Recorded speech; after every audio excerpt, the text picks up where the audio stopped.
कल्पना करा, दिल्लीतील एका न्यायमूर्तीचा सरकारी बंगला, रात्रीचा वेळ आणि अचानक त्या बंगल्याच्या परिसरातील एका स्टोरूम मध्ये आग लागते. अग्निशमन दल येतं, आग विझवली जाते, पण आग विझवल्यानंतर त्या जागेवर जे दिसतं ते सामान्य आगीचं प्रकरण राहत नाही. आणि त्यानंतर सुरू होतो एक असा घटनाक्रम जो भारताच्या न्यायव्यवस्थेपर्यंत, सर्वोच्च न्यायालयापर्यंत, संसदेपर्यंत आणि अखेर 2026च्या चौकशी अहवालापर्यंत पोहोचतो. पण प्रश्न हा आहे की या नोटा नेमक्या कोणाच्या होत्या, त्या तिथे आल्या कशा, त्या सुरक्षित जागी ठेवल्या का नाहीत, आणि न्यायमूर्ती यशवंत वर्मांनी या आरोपाबाबत काय स्पष्ट केले. आणखी महत्वाचं की 12 ऑगस्ट 2026 रोजी संसदेसमोर मांडलेल्या अहवालात नेमकं काय सिद्ध झालं.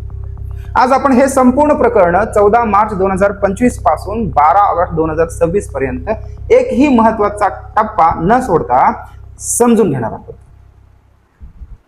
तारीख होती 14 मार्च 2025. ठिकाण 30 तुगलक क्रेसेंट, न्यू दिल्ली.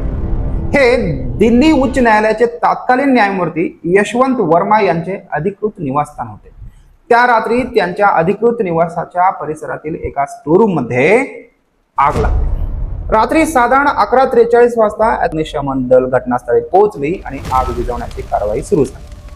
आणि याच फायर फायटिंग ऑपरेशनच्या दरम्यान तिथे जळलेल्या, अर्धवट जळलेल्या आणि ओल्या अवस्थेतील भारतीय चलनी नोटा आढळल्याचे पुढील चौकशीत नोंदवण्यात आले. आता लक्षात घ्या, ही कोणत्याही सामान्य व्यक्तीची जागा नव्हती. हा एक हायकोर्ट जजचा ऑफिशियल रेसिडेन्स होता. आणि म्हणूनच या घटनेने लगेचच गंभीर प्रश्न निर्माण केले. जसं घटना समोर आली, काही माध्यमांमध्ये जवळपास 15 कोटीची रोकड असल्याचा अंदाज प्रसिद्ध झाला. पण हा आकडा अधिकृतपणे मोजलेली किंवा सिद्ध झालेली रक्कम नव्हती.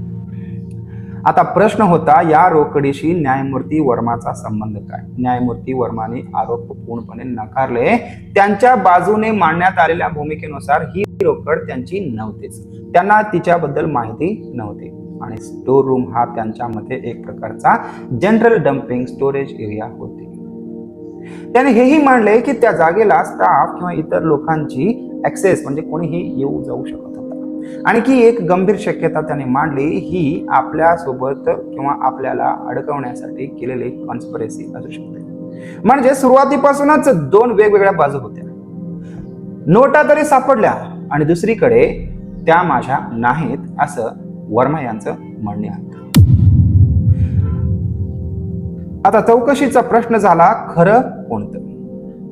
घटना समोर आल्यानंतर दिल्ली उच्च न्यायालयाच्या तत्कालीन चीफ जस्टिस DK उपाध्याय यांनी प्राथमिक चौकशी सुरू केली. त्यांनी जस्टिस वर्माकडून एक्सप्लेनेशन मागितले, घटनेशी संबंधित रिपोर्ट तयार करण्यास सुद्धा सांगितले. आणि हा रिपोर्ट पुढे चीफ जस्टिस ऑफ इंडियाकडे पोहोचला. याच प्राथमिक चौकशीने प्रकरणाला पुढील मोठ्या चौकशीचा मार्ग केला. सुप्रीम कोर्टने नंतर या प्रकरणातील चीफ जस्टिस ऑफ दिल्ली हायकोर्टचा रिपोर्ट, जस्टिस वर्मा यांचा रिस्पॉन्स, फोटोग्राफ्स आणि व्हिडिओ यासारखी सर्व कागदपत्रे पब्लिक केली, सार्वजनिक.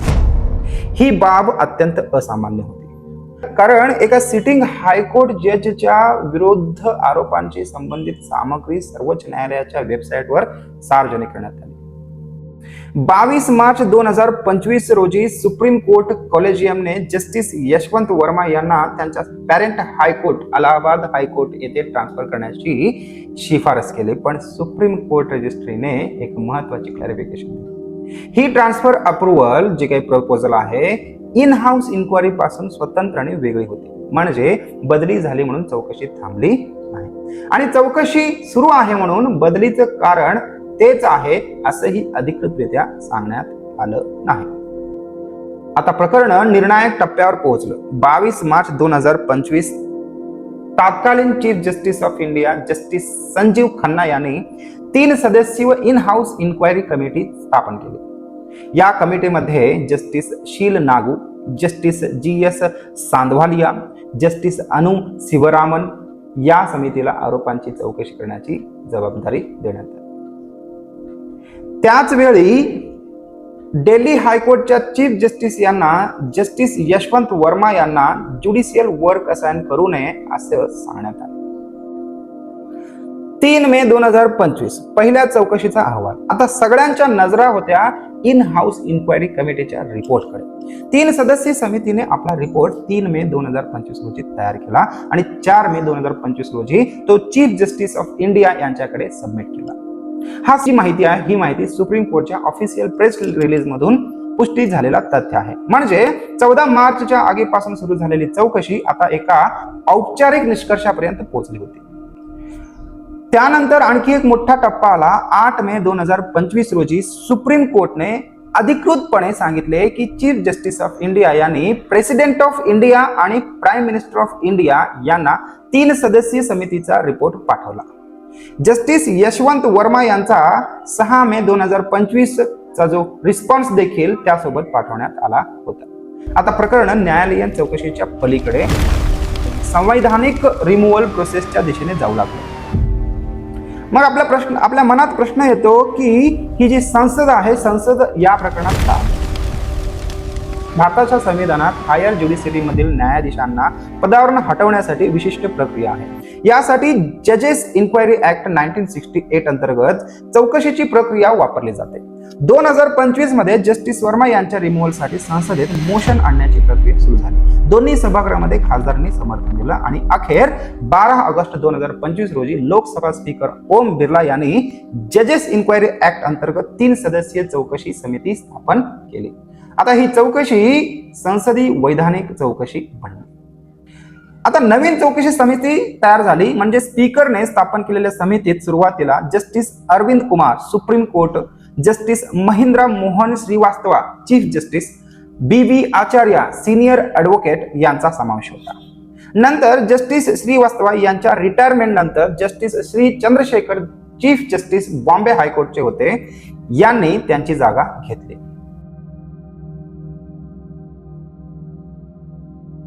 आता अंतिम समिती तयार झाली. Justice Arvind Kumar, justice Shri Chandrashekhar, BV Acharya. Justice Varma यांनी या प्रक्रियेलाही सुप्रीम कोर्टमध्ये चॅलेंज केलं. त्यांनी इन हाऊस इन्क्वायरीच्या फाइंडिंग्सवर प्रश्न उपस्थित केले. तसेच त्यांनी पार्लमेंटरी इन्क्वायरी प्रोसेसवरही कायदेशीर आक्षेप घेतला. सुप्रीम कोर्टने त्यांच्या चॅलेंजेसमध्ये हस्तक्षेप केले नाही आणि पिटिशन्स डिसमिस झाल्या. म्हणजे चौकशी थांबली अशी नाही. आणि मग 9 एप्रिल 2026 रोजी जस्टिस यशवंत वर्मा यांनी राष्ट्रपतीकडे आपले राजीनामा सादर केला. पण इथे कथा संपली नाही, कारण पार्लमेंटरी इन्क्वायरी कमिटीची प्रक्रिया पुढे सुरू राहिली. हा मुद्दा अत्यंत महत्वाचा आहे. राजीनामा दिल्यानंतरही कमिटीने आपला रिपोर्ट पूर्ण केला. 18 मे 2026 जजेस इन्क्वायरी कमिटीने आपला रिपोर्ट लोकसभा स्पीकर ओम बिर्ला यांच्याकडे सादर केला. PIBच्या अधिकृत प्रेस रिलीज मध्ये या रिपोर्टची पुष्टी करण्यात आली आहे. कमिटीचे final members justice Arvind Kumar, justice Shri Chandrashekhar, BV Acharya हे 3 जण होते. रिपोर्ट जजेस इन्क्वायरी ऍक्ट 1968 अंतर्गत सादर करण्यात आला आणि पूर्णपणे विषय बदलून झाला. या संपूर्ण प्रकरणातील सर्वात महत्वाचा दिवस म्हणजे 12 ऑगस्ट 2026. जजेस इन्क्वायरी कमिटीचा रिपोर्ट संसदेसमोर मांडण्यात आला. जस्टिस यशवंत वर्मा विरुद्धचे 3 आर्टिकल्स ऑफ चार्ज सिद्ध झाले. समितीने म्हटलं की पहिला मुद्दा असा म्हटला आहे की समितीने ऑफिशियल रेसिडेन्शियल प्रिमाइसेस मध्ये सबस्टॅन्शियल अनएक्सप्लेन्ड करन्सी नोट्स आढळल्या. दुसरा मुद्दा हाही होता, मटेरियल एव्हिडन्स योग्य पद्धतीने प्रिझर्व्ह करण्यात आलं नाही. तिसरा मुद्दा हा होता की जस्टिस वर्माकडून दिलेली एक्सप्लेनेशन्स इव्हॅसिव्ह आणि अनसॅटिस्फॅक्टरी होती. अंतिम चौकशीच्या उपलब्ध निष्कर्षानुसार नेमकी रोकड किती होती हे निश्चित करण्यात आलं नाही. तसेच जस्टिस वर्मा यांची पर्सनल ओनरशिप असल्याचा स्वतंत्र थेट निष्कर्ष नोंदवला गेला नाही, अशी फायनल रिपोर्टवरील लीगल रिपोर्टिंग मध्ये स्पष्ट नोंद आहे.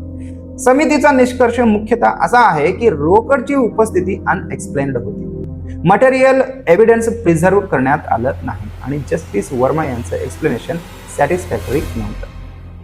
मग अजूनही काही प्रश्न उरलेले आहेत. 14 मार्च 2025 ची एक आग, एका स्टोरूम मधील जळलेल्या नोटा, एका न्यायमूर्तीवर झालेले आरोप, सर्वोच्च न्यायालयाची इन हाऊस इन्क्वायरी, अलाहाबाद हायकोर्टला ट्रान्सफर, संसदीय चौकशी, राजीनामा आणि अखेर 12 ऑगस्ट 2026 रोजी 3 आरोप सिद्ध झाल्याचा निष्कर्ष काढण्यात आला. पण तरीही काही प्रश्न कायम आहेत की ती रोकड नेमकी किती होती, ती नेमकी कुठून आली, ती तिथे कोणी ठेवली, घटनास्थळी सापडलेले मटेरियल एव्हिडन्स सुरुवातीलाच सुरक्षित का ठेवले गेले नाही. आणि न्याय व्यवस्थेतील अकाउंटेबिलिटी आणखी मजबूत करण्यासाठी प्रकरणातून भारताने काय शिकायला हवे. एक गोष्ट मात्र स्पष्ट आहे की हा विषय फक्त एका न्यायमूर्तीचा नाही, हा विषय आहे न्याय व्यवस्थेतील जनतेच्या विश्वासाचा. पूर्ण प्रकरणात गंभीर मुद्दा कोणता वाटतो हे कमेंट मध्ये नक्कीच सांगा. अशाच पुराव्यावर आधारित सोर्स लिंक्ड आणि सखोल मराठी अनालिसिस साठी चॅनलला सबस्क्राईब करा. जय हिंद, जय महाराष्ट्र.